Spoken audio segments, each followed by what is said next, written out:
கௌரவ கஜேந்திரகுமார் அவர்கள் நீர் உமது புற்றுநோயால் இறந்த தாயுடன் உடலுறவு கொள்ளும் என்ற ஆங்கிலத்தில் நேரடியாக என்னை இழிவாக பேசியிருந்தது. டாக்டர் ராமநாதன் இலங்கை பாராளுமன்ற நிலையியல் கட்டளை சட்டம் மற்றும் பாராளுமன்ற சிறப்புரிமை சட்டங்களுக்கு அமைவாக எழுப்பப்படும் பாராளுமன்ற சிறப்புரிமை ஒழுங்கு தொடர்பான பிரச்சினை. அன்பிற்கும் மதிப்புக்கும் உரிய சபாநாயகர் அவர்களே, இலங்கை திருநாட்டிலே உயரிய சபையாக கருதப்படுகின்ற இந்த சபையின் பாராளுமன்ற உறுப்பினர் ஒருவர் தன் சக உறுப்பினர் ஒருவர் தொடர்பாக மிக மோசமாக மாவட்ட அபிவிருத்தி கூட்டங்களில் வார்த்தை பிரயோகங்கள் செய்தது தொடர்பான முறைப்பாடு. கடந்த டிசம்பர் மாதம் 26ஆம் தேதி ஜாழ் மாவட்ட ஒருங்கிணைப்பு குழு கூட்டம் கௌரவ அமைச்சரும் ஒருங்கிணைப்பு குழு தலைவருமாகிய ராமலிங்கம் சந்திரசேகர் தலைமையில் நடைபெற்றது. இந்த கூட்டத்தில் கௌரவ பாராளுமன்ற உறுப்பினர் சிவஞானம் ஸ்ரீதரன் அவர்களும் கௌரவ பாராளுமன்ற உறுப்பினர் கஜேந்திரகுமார் பொன்னம்பலம் அவர்களும் கலந்து கொண்டிருந்தார்கள். இந்த கூட்டம் மிகவும் இனிதாகவும் சிவனாகவும் கௌரவ அமைச்சர் அவர்களால் நடத்தப்பட்டு கொண்டிருந்த வேளை மாகாணத்திற்குரிய வைத்தியசாலைகளை மத்திக்கு கொடுப்பது தொடர்பான விவாதம் ஒன்று கௌரவ அமைச்சரினால் முன்னிலைப்படுத்தப்பட்டது.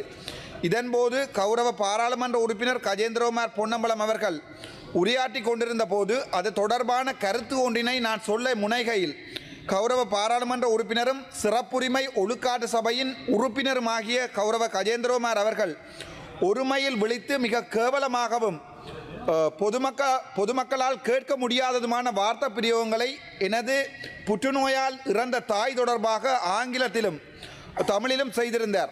அதன் மிக மோசமான வார்த்தை பிரயோகமாக நீர் உமது புற்றுநோயால் இறந்த தாயுடன் உடலுறவு கொள்ளும் என்ற ஆங்கிலத்தில் நேரடியாக என்னை இழிவாக பேசியிருந்தது மற்றும் புற்றுநோயால் இறந்த எனது தாயினை வைத்தியசாலையில் மிக கேவலமாக நான் நடத்தினேன் என்ற மிக அடிமட்டத்தனமான குற்றச்சாட்டையும் நேரடியாக அந்த உயரிய சபையில் தெரிவித்தது மட்டுமல்லாமல் பாராளுமன்றத்தில் என்னுடைய பெயரை விழித்து தன்னுடைய கதிரைக்கு அருகில் அமர்த்தியிருக்கிறார்கள் என்றும் அது தொடர்பாக மிக கேவலமாக தமிழில் வார்த்தை பிரயோகங்களை செய்தது மட்டுமல்லாமல் புற்றுநோயால் இறந்த எனது தாய் பற்றியும் பிறந்த எனது தாயுடன் இறந்த எனது தாயுடன் உடலுறவு கொள்ள சொல்லியும் மிக கேவலமாக அடிமட்டத்தனமாக உரையாற்றியிருந்தார். இந்த இழிவான வார்த்தை பிரயோகங்கள் சாதாரணமான அடித்தட்டு மக்களால் கூட ஒரு சபை முன்னர் பிரயோகிக்கப்பட முடியாததாகும்.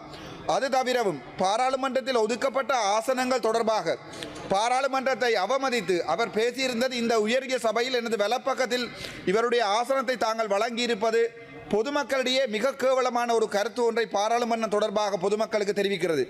ஆகையால் கௌரவ சபாநாயகர் அவர்களே, ஒரு பாராளுமன்ற ஒழுக்காட்டு சபையில் தொடர்ந்து பதவி வகிக்க மேற்படி நபருக்கு இருக்கும் தகுதிகள் தொடர்பாக மிக ஆழமான ஐயப்பாடுகள் ஏற்படுகிறது.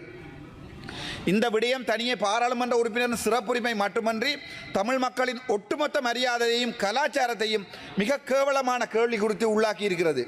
ஆகையால் கௌரவ சபாநாயகர் அவர்களே, இன்றிலிருந்து எனது கதிரையின் வலப்பக்கத்தில் இருக்கும் கௌரவ பாராளுமன்ற உறுப்பினர் கஜேந்திரகுமார் பொன்னம்பலம் அவர்களை வேறு இடத்துக்கு மாற்றுமாறும் அதே நேரத்தில் எனது தாயை பற்றியும் என்னை பற்றியும் மிக கேவலமான வார்த்தை பிரயோகங்கள் செய்தது எனது பாராளுமன்ற சிறப்புரிமையை மிகவும் ஆழமாக பாதிக்கிறது என்பதாலும் இது தொடர்பாக ஆராய்ந்து ஒழுங்குபடுத்த ஒழுக்காற்று மற்றும் சிறப்புரிமை சபைக்கு இந்த பாராளுமன்ற சிறப்புரிமை தொடர்பான வினாவினை ஆற்றுப்படுத்தும்படி கேட்டுக்கொள்கிறேன்.